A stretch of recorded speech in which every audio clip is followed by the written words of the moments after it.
narcissists are strange, like really oddballs. They're bizarre. And today we're going to discuss one such aspect of eccentricity and, outlier behavior. My name is Sam Vaknin. I'm the author of Malignant Self-Love, Narcissism Revisited, and the bizarre professor of psychology on this channel. Today we're going to discuss the fact that sometimes narcissists perceive compliments as slights. You give them a compliment, they bristle, they become hypervigilant and suspicious, they are insulted, they become aggressive, and all you've done is give them a compliment, well-meant compliment, innocuous compliment, and more to the point, relevant compliment, something they've accomplished or something they've done or something they've said that merits a compliment. But no, they immediately analyze the compliment, break it apart, recombine and reframe it, and this recombinant compliment becomes an insult or a slight. In other situations, your compliment might be perceived as a crude attempt to manipulate a narcissist. Narcissist would say, that's not a real compliment. This flattery is intended to manipulate me. This person who is giving me the compliment is implying that I'm stupid or that I'm gullible, and that's of course an insult. Hypervigilance is always there. It's like background noise in narcissism. All narcissists are hypervigilant all the time. In more extreme cases, there's overt paranoid ideation and suspiciousness, and compliments are misperceived as either slights or attempted manipulation. And this triggers aggression. Why is that?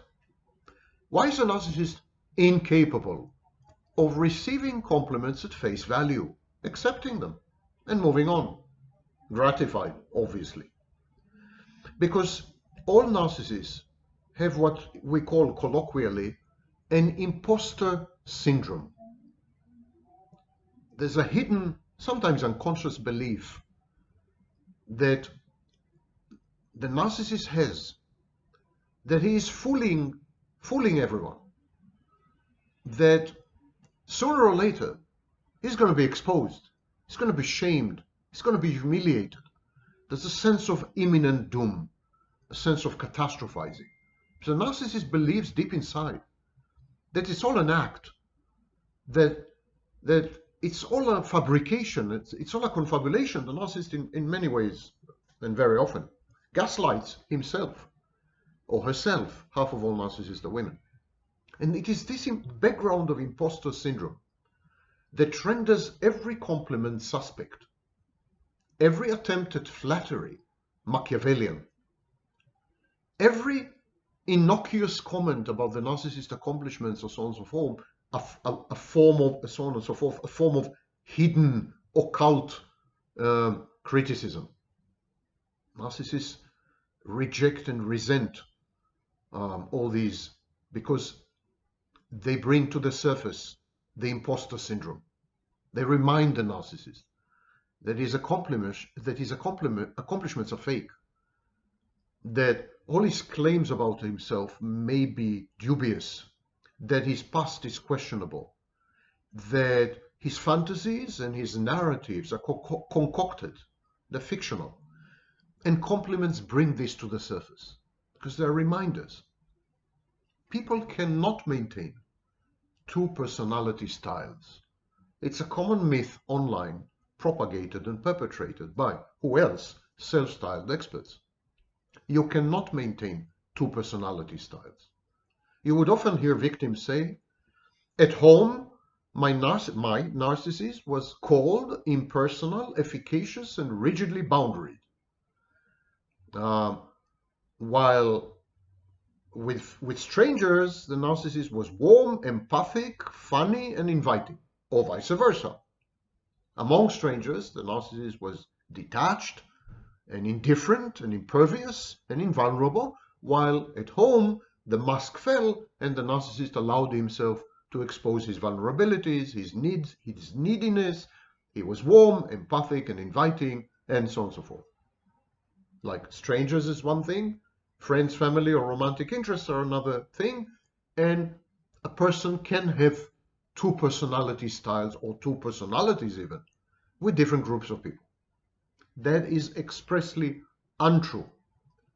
That is untenable and undoable and unsustainable. Granted, most people deceive themselves into believing that there is no problem to make such a separation, to put on alternating masks, or what Goffman and Jung called personas. So some people say, I'm different in different settings, to the point that one could say that I'm different persons in different settings. I'm not the same person. But in reality, no one can sustain such a facade and such a charade for long. If you try to maintain a duality of coterminous, dichotomous personality styles, one of these facades will crumble. One of these charades, one of these acts, one of these theater productions, one of these movies would begin to feel like disingenuous acting, like faking, like an abrogation of authenticity. Such a split between two sets of behaviors, two sets of personal traits, such a pronounced split in different settings, would create ego-dystony, a sensation of all-pervasive awkwardness, discomfort, and unease in multiple settings. In time, this constant need to switch between the modes, between the personalities, would engender anxiety. And the only way to reduce this anxiety is to eliminate one of the two personality styles and to become a unitary personality with a single outward-facing, public-facing, behavioral and emotional interface. The longer this dual or split personality persists, the longer the damage, and the deeper the confusion, and the more profound the dysfunction. And this is why narcissists, in the long run, are not self-efficacious. Their personas, their masks, bleed into each other. And people say the mask falls, the mask has fallen, because it's impossible to maintain it forever.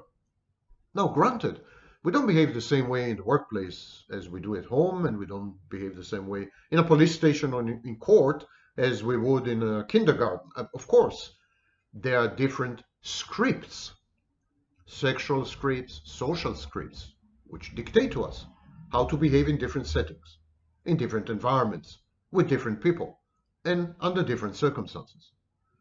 These scripts include some kind of acting and some kind of a public mask or public persona. But these scripts should not be confused with personality. These scripts should not be confused with identity. These scripts are, as the name implies, algorithmic. They're sets of instructions on how to behave for a very limited period of time with highly specific individuals, strangers, or intimates. And these scripts end, and they don't truly impact the core traits and the core identity of the individual enacting the script. If they do, or when they do, we have a psychopathology. That's exactly the case in narcissistic personality disorder, but not only there. Similarly, in borderline personality disorder, and so on.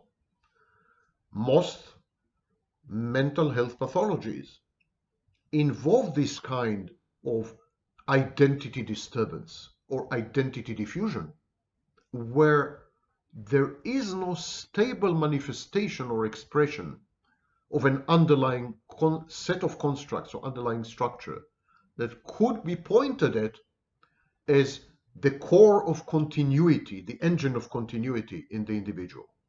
People with different personality styles, with different groups, they do not maintain this sense of continuity. They feel disjointed. Many of them are also dissociative. They have memory gaps. So no, it's not true that anyone and everyone has different personalities in different situations, with different people, different groups. That's completely untrue. When this does happen, it requires help. It's a pathology.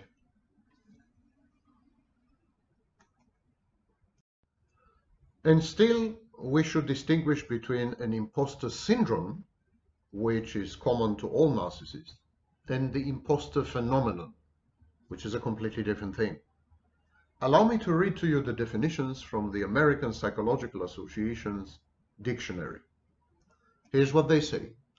Imposter syndrome, a personality pattern characterized by pathological lying, which takes the form of fabricating an identity or a series of identities in an effort to gain recognition and status. Essentially, a form of impersonation. An impersonation is defined as the deliberate attempt of another, deliberate assumption of another person's identity, usually as a means of gaining status or other advantage. The imitation of another person's behavior or mannerisms, which is sometimes done for its corrective or therapeutic effect on one's own behavior to gain insight, or in order to obtain or secure advantage or status. So this is the core of the imposter syndrome, which is essentially a misleading behavior, a behavior that is intended to mislead, a behavior that is manipulative, Machiavellian in many ways. And when unconscious, the imposter syndrome is a tension between implicit self-esteem and explicit self-esteem, a core, a repository of shame, a sense of inferiority, and coupled with a compensatory narcissistic display, ostentatious display of superiority and supremacy and grandiosity. So the imposter syndrome can be explicit, and then we are talking about charlatans and con artists and swindlers, and these are usually psychopathic people, or it can be internalized imposter syndrome. And then we are talking about a gap between the person's self-perception, which is essentially as a bad object, unworthy, unlovable, inferior, a failure, and so on, inadequate, and the person's behavior, the person's broadcasts, which say, I'm all-knowing, I'm omnipotent, I'm a genius, I'm perfect, I'm amazing, I'm godlike.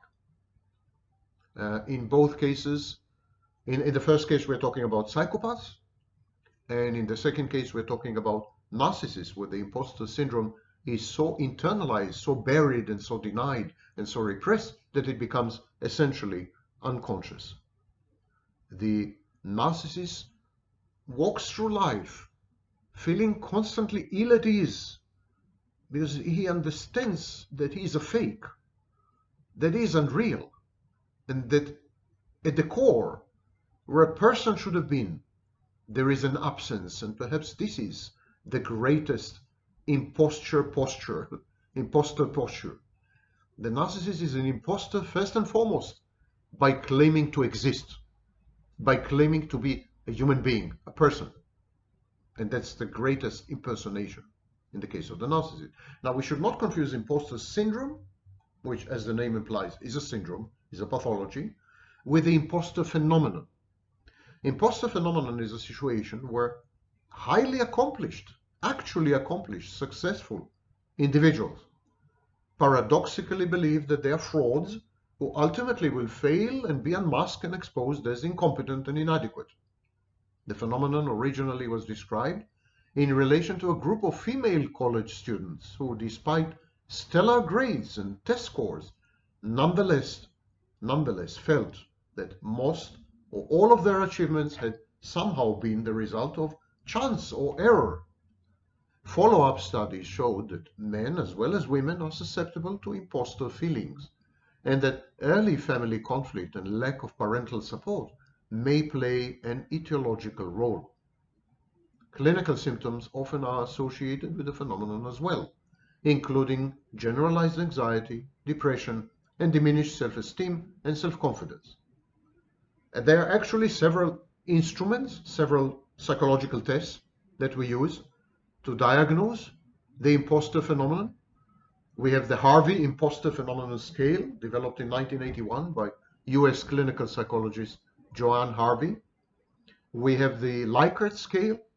We have the Clance Imposter Phenomenon Scale. We have the Perceived Fraudulence Scale, and so on and so forth, developed in 1991 by US psychologists John Colligan and Robert Sternberg, and so on. And so the imposter phenomenon is well recognized and well tested for. It was first described or introduced by US clinical psychologists Pauline Rose Clance and Suzanne Imes. Gradually, there's a conflation of the imposter phenomenon and the imposter syndrome, and today we tend to believe that the imposter syndrome is a justified imposter phenomenon. So, whereas the pure imposter phenomenon is counterfactual, the individual feels as an imposter, that he or she is an imposter and a fraudster, and when they're not, the imposter syndrome is justified. The individual's feelings of inadequacy, incompetence, fraudulence, and so on are fully justified. They're real. And this is where, in the case of pathological narcissism, what I call the grandiosity gap kicks in.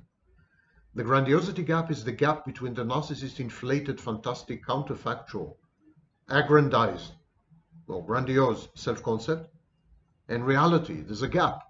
Reality pushes back. Reality falsifies the false self. Reality undermines and challenges the self-concept. Reality bursts the bubble. Reality deflates the fantasy. And this grandiosity gap enhances and exacerbates the imposter syndrome, or the feeling of that I'm an imposter, the gap between implicit and explicit self-esteem.